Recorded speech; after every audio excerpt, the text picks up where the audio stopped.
Welcome to the most dangerous dungeon of all, the Waterfall Cave. This is essentially the tutorial area for the Zelda game. Kind of like the, I guess you'd say the Forbidden Woods in Wind Waker, you know, the ones on Outset Island, or the whole Faron Woods chase through, where you have to find a monkey, in Twilight Princess. They always have an area like this where you can basically just get acquainted to being completely alone in dark areas while everything tries to kill you. This area isn't really too hard. In fact, I kind of like it. It's a really cool-looking place, but you'll get to learn some of the combat. Now, later on in the game, we can scan these enemies somewhat. It's not like Metroid Prime scanning, where you get to learn everything about them from their name to, you know, their feeding patterns to their favorite Pat Benatar song. But ultimately, these guys are enemies that you'll be seeing a lot. Basically, the lesser of the lesser mooks. The very bottom rung of Zelda enemies. Green choo-choo jellies and keys. Green choo-choo jellies are the little blobs that you see trying to suck your blood. They are indeed the blood-sucking monsters being talked about on the screen. Most of them only take about one hit, and if one gets on you and you leave it there for too long, it'll eventually just kind of take one heart away from you. You'll have enough time to shake free, and all you really have to do is frantically move the Wii Remote, or just do a spin attack to get rid of them. Either way, you will take them out one way or another, or at the very least get them off of you. The other one is the keys, which are the little bat enemies, and those of the two are the most dangerous right now, since they actually have, it actually takes 2 hits to kill. I wouldn't say they have 2 health necessarily, but our sword is pretty weak right now, so don't expect to be taking these guys out particularly fast. Now if you go up there, you'll actually find 20 rupees, and another 20 rupees can be found in a cave leading up to this area. Actually, leading out to the exit. Basically, in this grass area, you'll see a tint of red, and that's your clue that there are 20 rupees. Also, if you want, before you leave, feel free to go ahead and kill a bit more Keese and Choo-Choo Jellies, as they can drop treasures for you. I actually did not get a single treasure on my way through here, which was surprisingly unlucky, considering that not only did I kill everything, but I also, you know, was very thorough and have seen the treasures, so it's not like they don't come out this early in the game, so that was just a very unfortunate occurrence, but nonetheless, I mean, if maybe I was just, my luck stat was too low or something. Once you've exited the Waterfall Cave, you'll eventually find this little area, which you will be returning here eventually, not for anything huge, of course, but if you are going to 100% the game, it's important to keep this in mind. Afterwards, Zelda will ride down on her Loftwing, which is clearly better, and also, I'm glad it is, because clearly you cared more about that thing than me. I thought we were friends, Zelda. I thought we were buddies. Nonetheless, it seems Zelda's finally done tending to her Loftwing, and, well, technically she did save us from the bullies, so I guess she wasn't doing that the whole time. Anyway, she'll basically tell you that she's glad that you found your way through the Waterfall Cave, which is kind of interesting, because why didn't she just give us a lift down here? I mean, I understand that Loftwing got hurt the first time, but it probably has a lot to do with the fact that he probably wasn't expecting that much weight or something, you know? Maybe it was also the fact that she had to jump on him in a hurry. I'm really not too sure, if I may be honest, but nonetheless. While you're talking, Zelda will hear something very strange, which is apparently a voice calling to her. And if I know my storytelling arcs, that's Destiny calling. You can talk to her again, and she really won't say anything particularly interesting about it, which I find kind of funny because... well, I mean, literally, a voice just talked to her. You'd think that would warrant some sort of reaction. Just any sort of reaction other than just, hey, go back to that thing I told you to do. Nonetheless, Zelda will find your Loftwing, which, I mean, was probably not too hard because he was right in front of you in the first place, and he'll be struggling to get out of the cave. Basically, once you come over there, all you have to do is slash these ropes. I actually had a lot of trouble with this segment because I had no idea how to slash the first rope. I think you can slash it downward, but it does seem to register better when you slash upward, so I'd recommend doing it like that. And finally, after much toil and hardship, we have saved our bird.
And so, we now have control of Link's bird. While diving, just press down to call it, and once you've done so, you will have called,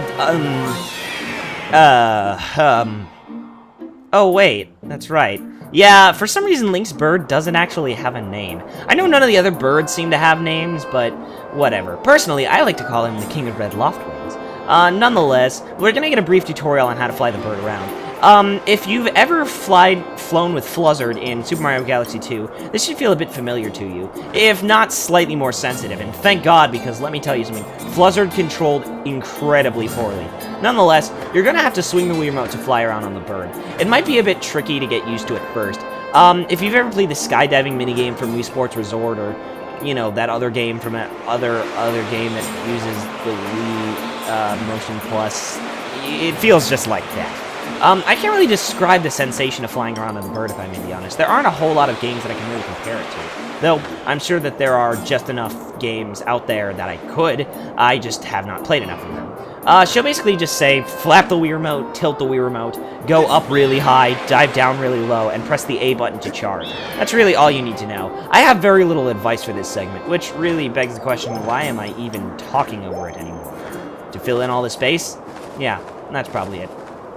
After a certain amount of time, Zelda will just decide that she's had enough watching you fly perfectly fine on your bird, and you'll go back to land. It's basically automatic. You don't actually have to fly back, but that would have been some nice practice, just finding your way around the sky.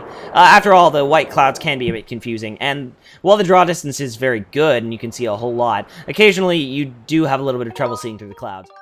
Afterwards, you're given the opportunity to save your game, and once you've done that, you'll finally return to Skyloft.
Hey!